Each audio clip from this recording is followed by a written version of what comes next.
One of the great things about working at WHAS was the wide latitude I was given in the area of special productions. My Sunday show won quite a few awards for creativity in programming. Maybe my successes might have been the reason for the wide latitude, but for whatever the reason it was, I took advantage of it.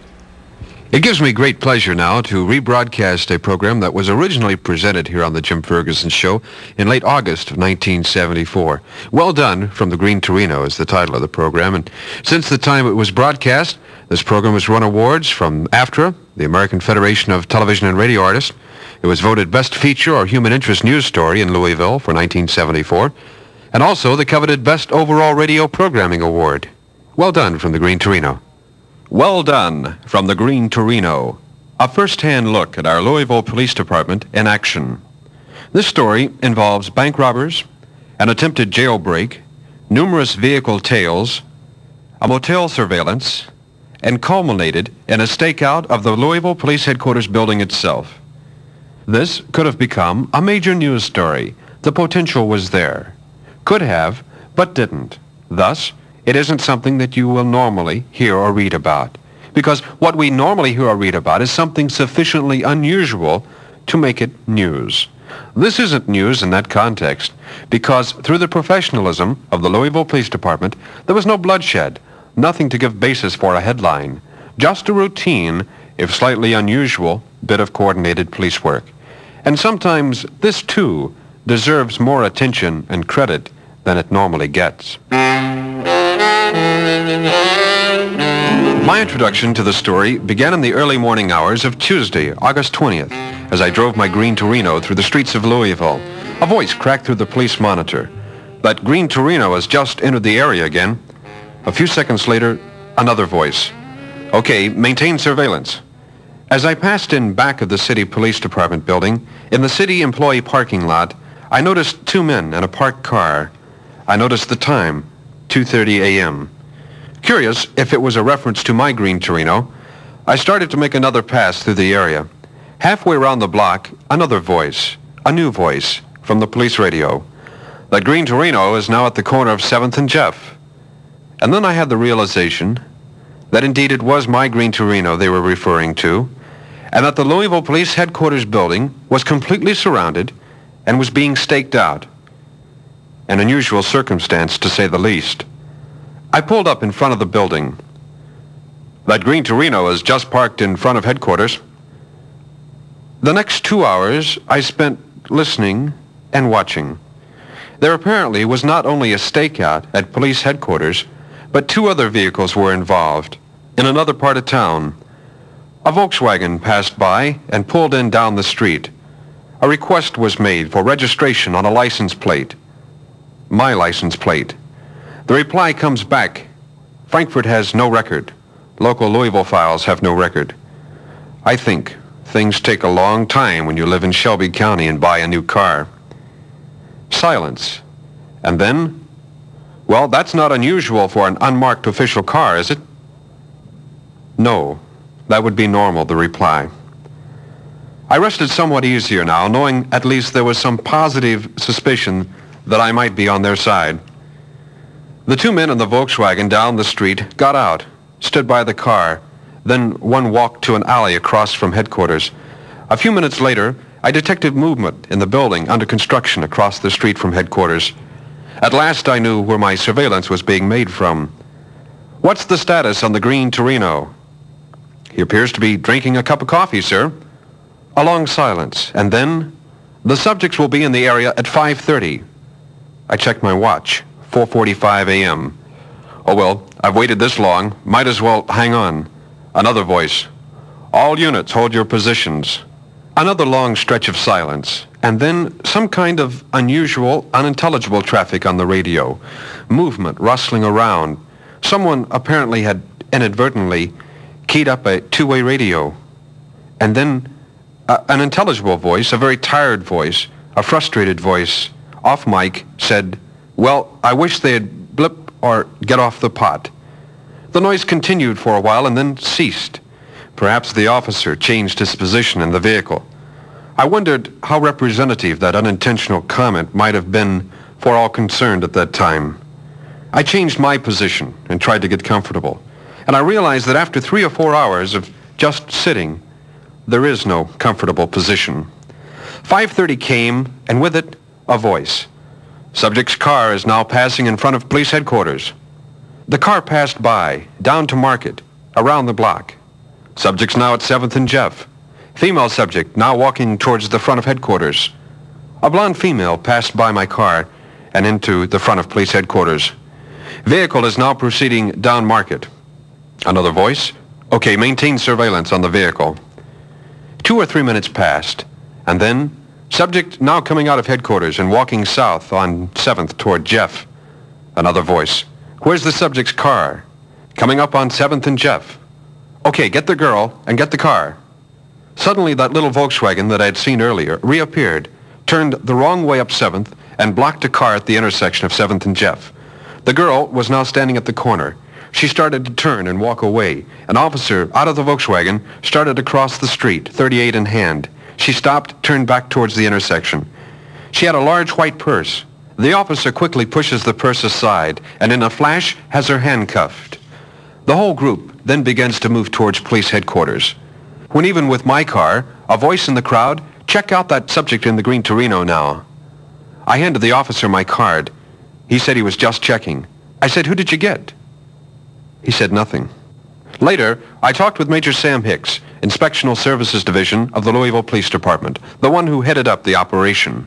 What was it all about? When did it begin? Well, we had received information from Lieutenant Whittick, who is the late watch commander in the city jail, that an attempt had been made to bribe a jail guard. The jail guard had reported the bribe to the commanding officer, Lieutenant Whittick, where a prisoner in our jail charged with bank robbery wanted to pay him a sum of money to allow his wife to smuggle a gun into the jail to him. Lieutenant Whittick contacted me at home, told me of the situation that we had and might possibly have an attempt to get the gun in or to shoot the prisoner out of jail. About what time did this occur?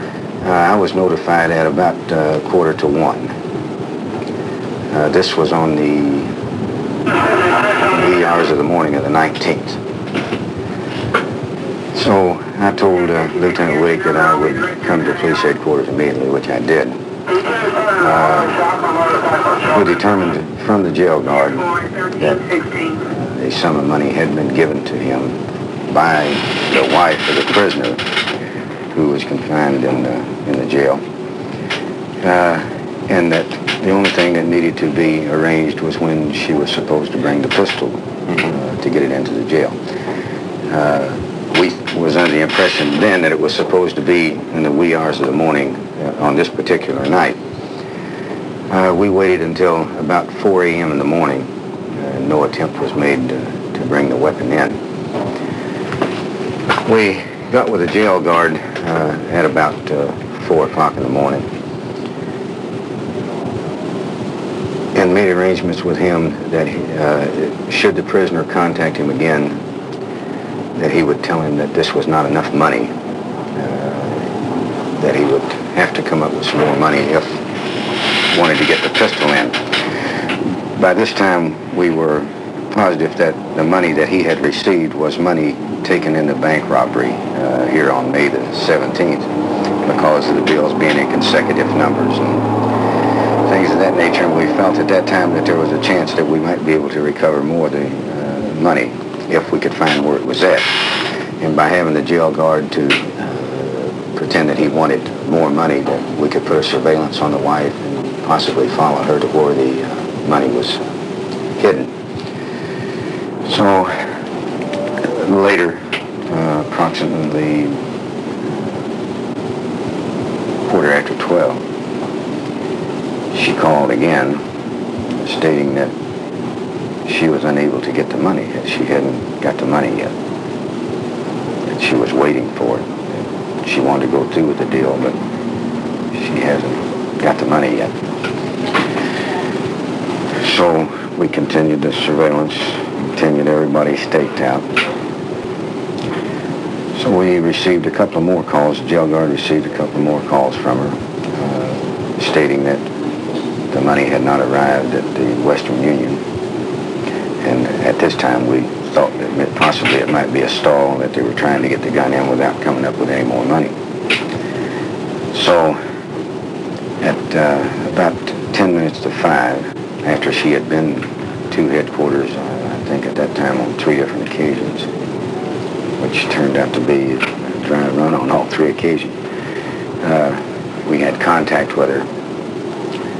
She stated that she could not get the money. At that time, the jail guard stated to her that he would be going off duty at 6:30 and that he would be off for the next 2 nights. And if they were going to do anything, it had to be now or he was going to forget the whole thing. He already had in his possession or in your possession $5,000. No, we had a sum of money, but not $5,000. So he told her, says, okay, bring the gun and come on, meet me in the canteen at 5:30. So at about 5:32 a.m. in the morning, she got off the elevator on the 3rd floor and started toward the canteen. At this time, she appeared to be nervous and was doing quite a bit of looking, and as chance would have it, she spotted one of the people involved in the surveillance. She ran to the elevator and attempted to get away, and of course we caught her on Jefferson Street, and also the male companion that had been driving the car had been bringing her back to headquarters and taking her back to the motel. At this time, they were placed under arrest. She was charged with having stolen money in her possession and or armed robbery, carrying concealed deadly weapon, and attempting to aid another to escape jail. He was charged with armed robbery and or knowingly receiving stolen property and attempting to aid an escape from jail. When you originally became aware of the plot, was there any thought that it might be, this direction obviously was a payoff inside, supposedly, type of an operation. Was there thought that it might become something other than that, with more force involved at 5:30 in the morning, where that there might have been an optional plan? Right. We weren't certain at all. I might add that you had us concerned. I realize. When I received word that an automobile had circled the block several times, and then the word come through that the automobile is now pulling up and parking in front of police headquarters, and of course you were being observed through field glasses, and it says the man appears to have a white bag on the front seat of his automobile.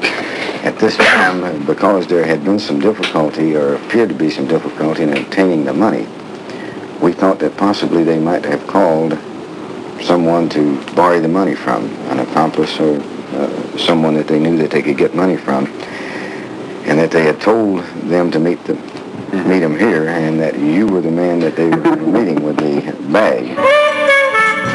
This has been a first-hand look at our Louisville Police Department in action.